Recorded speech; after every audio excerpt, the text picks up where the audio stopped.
What's up, everyone? It's the Action Figure Grader coming back to you with a quick video. The coronavirus has got us on lockdown, but my wife went over to the neighbor's house, so I figured that while she's gone, let's do a quick video. Really quick. I'm just showing a few items. I just picked some random ones. Two of them because they're literally right next to the camera. I wanted to show first. These are called kind of recent purchases or recently back from AFA. This one I thought turned out really awesome. This one is a first-generation Polish bootleg, unarticulated, so the arms and legs don't move, Darth Vader. And this one was kind of interesting. It's got the red saber, and it's got all kinds of wacky colors, like Christmas colors going on for the chest apparatus as well as the belt. He's got a red saber there. Now, I wanted to show, since I have it really close by, let's compare it to another one. This is another first generation Polish bootleg Darth Vader, and you can see how different it is. I want to say it's about the same mold, but this one looks a little. I've looked at these things a ton. This one looks wider. He's got a wider stance, obviously. He's got a wider waist. He looks a little bit shorter. Maybe, there is some slight variation on these unarticulated based on the molds, but he's got a wider chest, wider waistline. It looks like a wider stance. He's obviously got a different saber. The saber is longer and thinner and a different color. This one's a shorter saber, thicker. Man, we're getting kind of, the innuendo is getting hot and heavy in this video, so I apologize. Anyway, and then you can see how much different the paint is. I mean, so basically with these unarticulated and even the first generation articulated, I mean, they were kind of given free reign. They had certain test shots that they did early on, and one of my friends in the bootleg groups got a couple of test shot bootlegs, believe it or not, where they were kind of testing different color patterns. But I mean, from day to day or week to week, the colors would change, and you can see how different. I mean, whoever this was probably drunk on vodka, whereas this guy was much more meticulous, whoever did the painting on this one. So, there's quite a bit of variation going on. Now, I didn't have any or any Polish bootlegs, period, with the cape. And so, this one and I had a first generation articulated and a third generation articulated. None of them had the cape. Well, and I had this one. This one I bought, and I hadn't sent it in yet to get cased. And on eBay, up came from a trusted seller. Now, you got to be careful. But a trusted seller who sold me a lot of my Polish bootlegs, he had this cape. And so I bought it along with another AT-AT driver bootleg. But he had the cape. And, these unarticulated, it's really difficult to get this cape on there. I didn't want to rip up the cape. Trying to get it on the arms, it's very difficult given that, the arms don't move. So I was like, well, why don't we just case it next to it? I think that would look kind of cool. So that's what CAS did for me. I thought it turned out pretty nice, but this is a first generation Darth Vader red saber with cape, unarticulated. So I said, hey, I don't want to risk damaging this cape anymore. Let's just frame it next to it. So I thought that turned out pretty cool. And we hadn't really talked about it yet, so I just wanted to show it off a little bit. I've seen them do this for a number of items. I've seen them do it for overstock non-sonic welded figures. Like I saw a Leia first 12 Leia, Princess Leia, with the white cape that was framed like this because the Leia was non-sonic welded. So all the pieces were in the typical format for these non-sonic welded figures. But I thought that turned out really cool. So that is the Polish bootleg that I got back in a recent batch, and that just turned out awesome. I've got a really awesome Mexican Darth Vader coming soon, so we'll take a look at that. Now, these two are from a friend of mine named Paul. He sold me these. These are both Spanish figures. This one is a PBP Vader with the smooth cape. And I do have a textured cape Vader that is not arrived yet. It's not graded, but it's not arrived yet. So once CAS works their magic with that one, then we'll be able to compare it with this one. But this is a UKG graded one, and let's take a closer look at the label before we dig into it. But this was an interesting one, and I want to thank Paul for these two figures. But this is a PBP paint mask error figure and straight 85. So it's really nice. Now, what is a paint mask error? I thought when it said paint mask, I thought it was referring to the helmet. I was like, well, I don't see paint on the face, but it's not. That's not what it's referring to.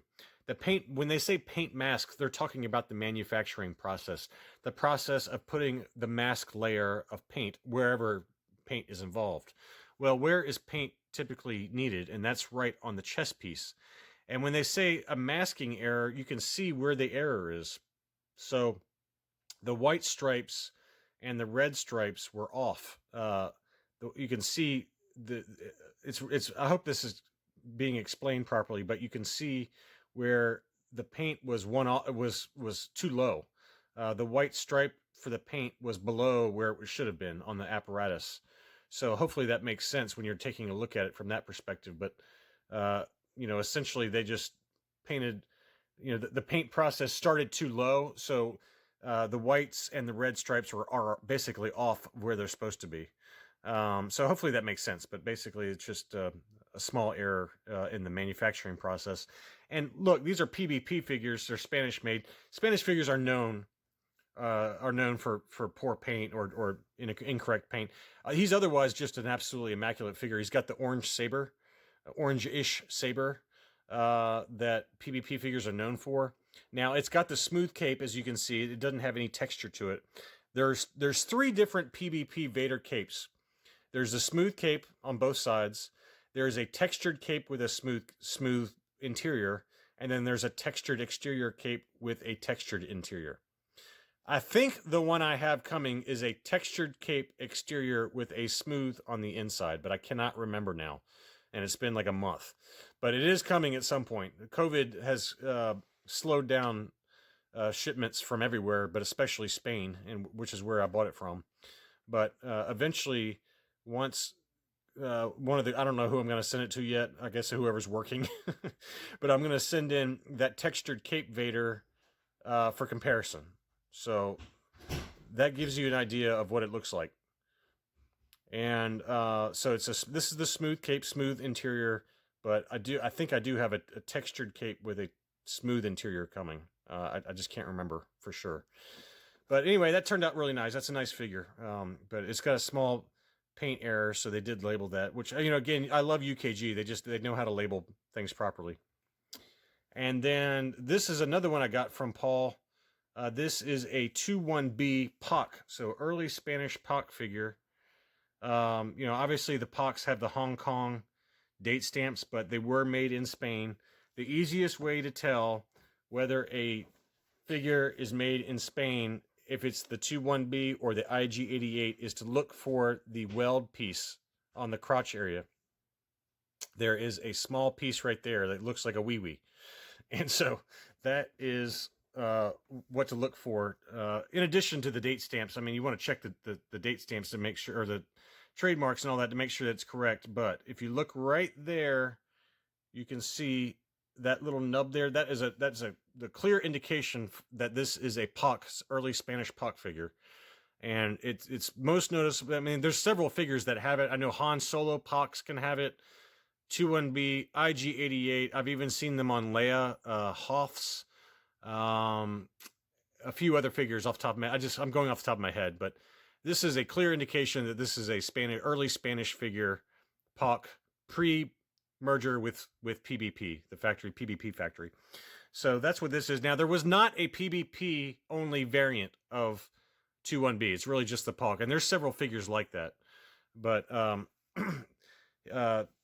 Leia Hoth, 21B, Luke Farm Boy. There's a few others that are they only had Poch POCH variants. They did not have PBP variants in addition to it. But it's a really cool figure. I don't have any. I have. No, I don't. I don't have any other figures yet to compare this to. But I do have a Tri-Logo 21B on the way. That should be here any day. Probably in the not any day. Probably 10 days.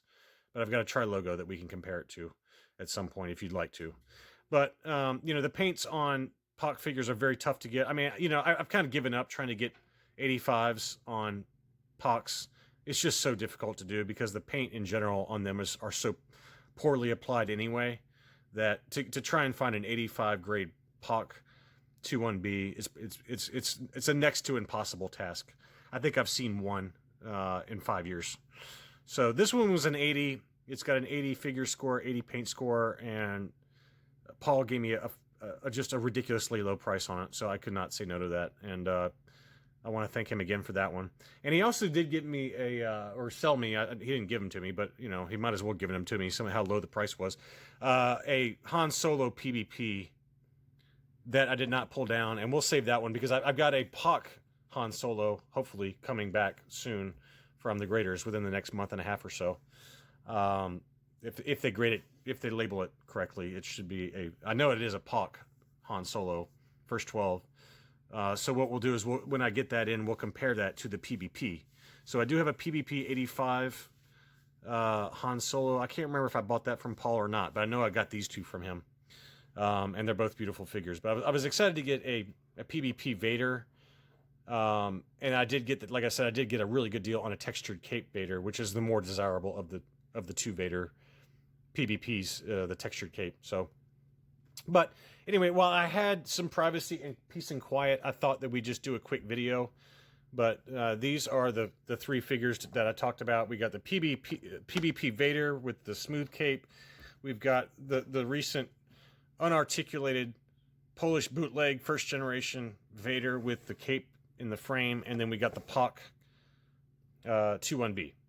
So just a random smorgasbord. I just grabbed whatever I could that was quick, and I haven't done a video in a while. So, and then also one other quick note, I wanted to give credit to Collector Archive Services.